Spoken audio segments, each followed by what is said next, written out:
Di video kali ini kita bahas anime dengan karakter utama lemah, kemudian menjadi kuat. Setiap karakter lemah biasanya menjadi kuat setelah melewati rintangan berat, atau tiba-tiba menjadi kuat karena membangkitkan kekuatan yang tidak terduga. Cukup kuat untuk membela diri sendiri saat terjadi situasi yang tidak diinginkan.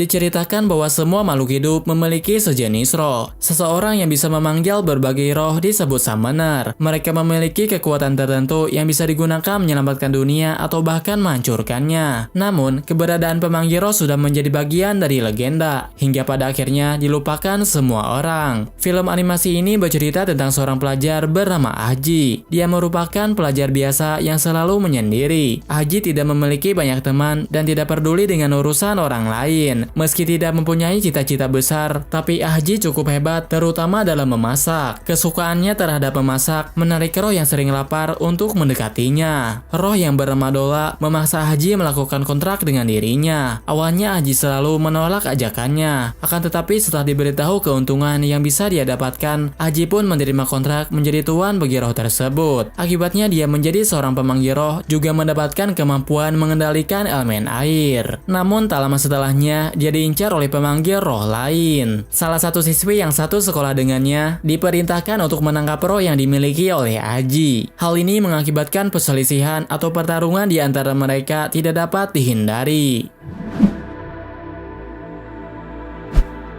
Samurai Flamenco. Cerita anime ini berfokus pada pria bernama Hazama Masayoshi. Dia merupakan seorang model profesional yang sudah dikenal banyak orang. Akan tetapi dia memiliki hobi yang tidak biasa, yaitu menjadi pahlawan keadilan untuk memberantas kejahatan. Akan tetapi karena kejahatan besar jarang terjadi dan pahlawan seperti itu tidak ada di dunia nyata, maka Hazama tidak punya kesempatan menjadi seorang pahlawan. Oleh sebabnya dia memutuskan untuk menjaga ketertiban di lingkungan sekitarnya. Dimulai dari menegur orang yang tidak mentaati aturan hingga membubarkan anak berandalan yang mengganggu ketertiban. Dengan menggunakan nama Samurai Flamenco, dia berusaha menjadi pahlawan sungguhan di dunia nyata. Akan tetapi hal yang dia lakukan itu malah memperburuk keadaan. Kebanyakan anak berandalan tidak mau menurutinya. Mereka malah melawan balik dan memukulinya. Karena kepolisian menerima banyak laporan tentang dirinya, seorang polisi yang bernama Goto Hidenori pun berinisiatif menanganinya. Akan tetapi setelah berbagai hal terjadi, polisi itu malah sering membantunya. Selain itu, Samurai Flamenco yang pada awalnya lemah dan tidak punya kemampuan apa-apa, perlahan berubah menjadi lebih kuat. Dia juga bisa mendapatkan berbagai senjata dan peralatan khusus dari seseorang yang mendukungnya.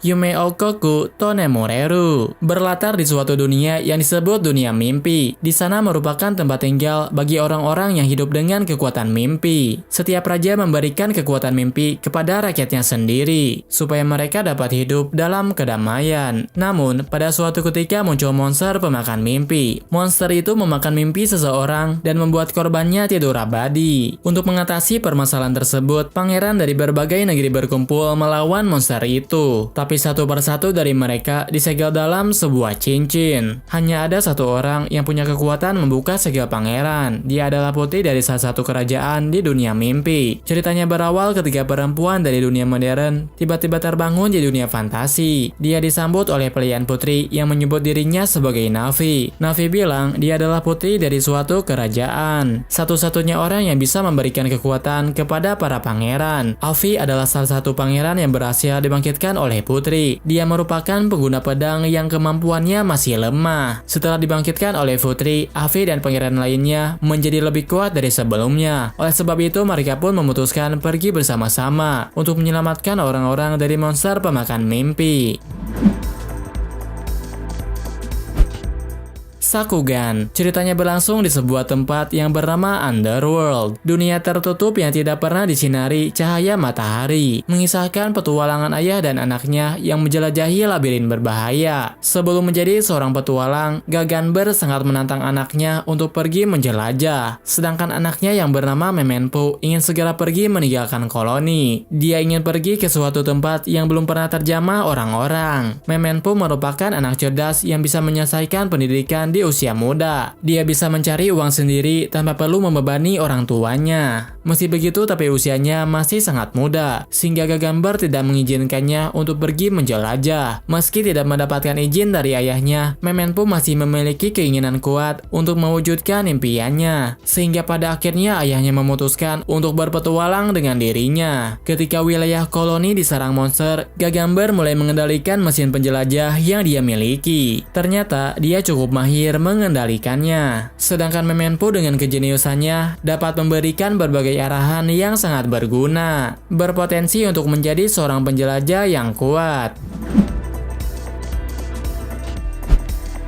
Magatsu Warhead. Ketika pergerakan makhluk mutasi semakin aktif, sejumlah besar senjata api mulai menyebar di berbagai wilayah. Hal ini menyebabkan naiknya angka penyelundupan dan angka kejahatan. Bercerita tentang pria bernama Inumel dan Leo Kadio. Inumel merupakan seorang kurir, sedangkan Leo merupakan prajurit yang baru saja masuk menjadi tentara kekaisaran. Di hari pertamanya bekerja, Leo sempat membantu kurir yang kesulitan memasukkan barang. Meskipun punya niatan yang cukup baik, tapi bantuan darinya membawakan masalah untuk kurir tersebut. Barang yang dia masukkan itu merupakan barang penyelundupan. Hal ini memicu masalah yang sangat besar. Meskipun tidak bersalah, tapi Inumel harus ditahan oleh pihak kepolisian. Organisasi penyelundupan juga tidak bisa membiarkannya begitu saja. Mereka akan merebut barang penyelundupan sekaligus menyelamatkan kurir tersebut. Tentara kekaisaran ditugaskan untuk mengatasi mereka. Inumel dan Leo bertemu di medan pertempuran. Sebagai anggota baru, Leo harus berjuang saat menghadapi organisasi itu. Sedangkan Inumel yang tidak tahu apa-apa mengharuskannya untuk berubah menjadi lebih kuat, karena dirinya menjadi buronan paling dicari di kekaisaran.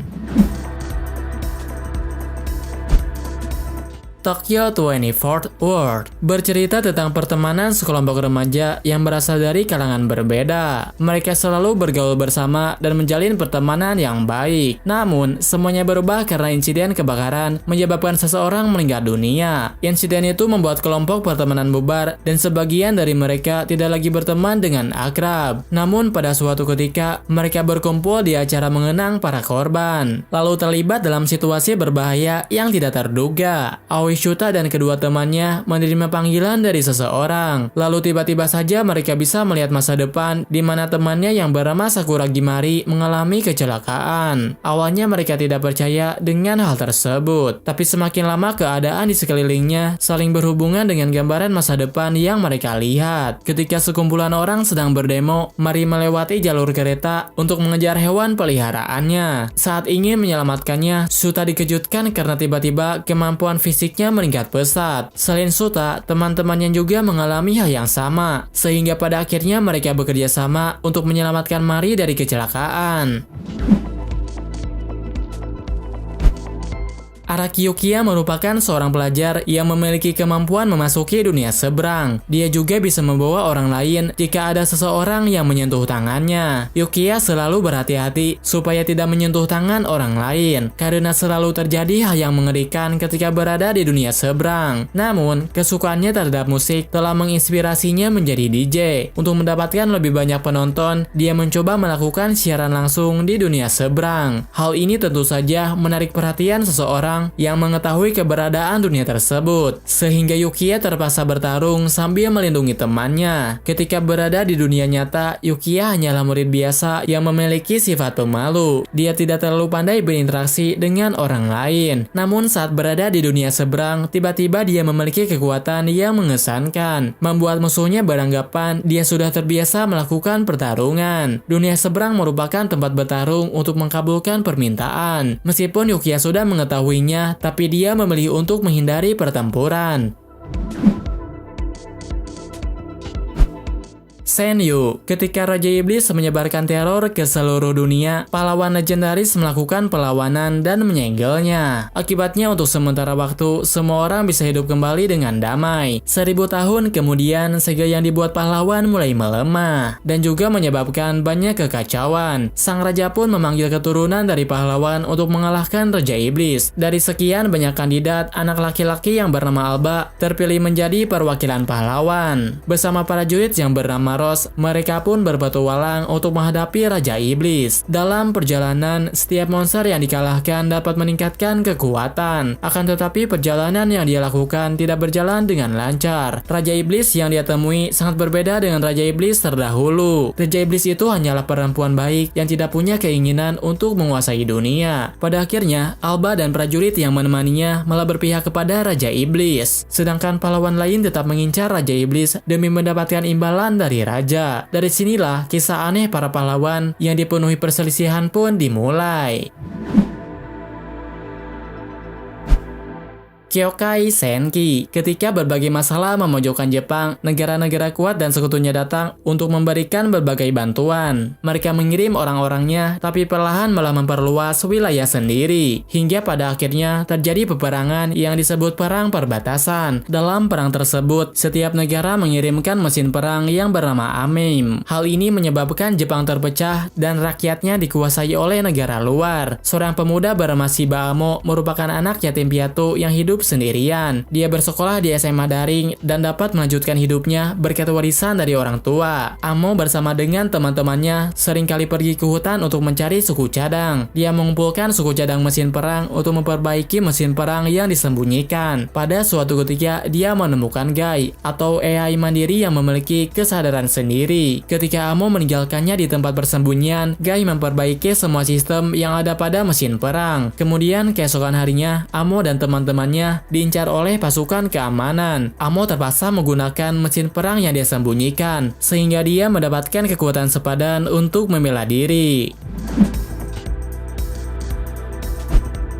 Bakumatsu. Di anime ini terdapat harta karun legendaris yang bisa memberikan kekayaan dan membuat seseorang menguasai dunia. Shinsaku adalah salah satu karakter utama dalam Bakumatsu. Dia bersama temannya datang dari Jepang dengan sejarah yang berbeda. Sebelumnya Shinsaku dan Kogoro menyusup ke dalam kapal untuk mencuri harta tersebut. Shinsaku ingin menghancurkan benda itu supaya tidak ada orang yang menguasai dunia dengan cara mudah. Dia beranggapan jika ingin menguasai dunia maka harus melakukannya dengan usaha sendiri.